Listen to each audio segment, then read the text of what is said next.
स्वाधीनता दिवस मान्यवर सभापति महोदय, पूज्य गुरुजन मंडली एवं मोर प्रिय भाई और भौणी माने, आज ही पवित्र स्वाधीनता दिवस अवसर में आपण समस्त को मोर सादर प्रणाम।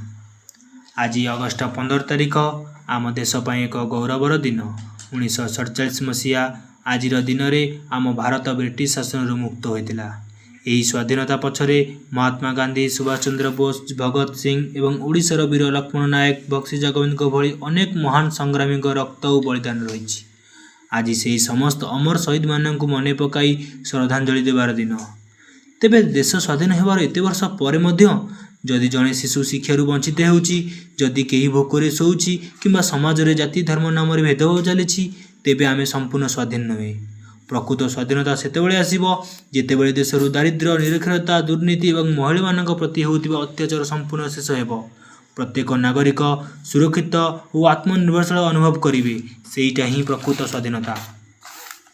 आसंतु आज स्वाधीनता दिवस अवसर में आमे समस्ते मिसी संकल्प नेबा देशर उन्नति पाई काम करिबा एवं भारत को विश्व एक श्रेष्ठ राष्ट्र भाव गढ़ी तोलिबा। एति कही मु मोर वक्तव्य शेष करुछि। जय हिंद।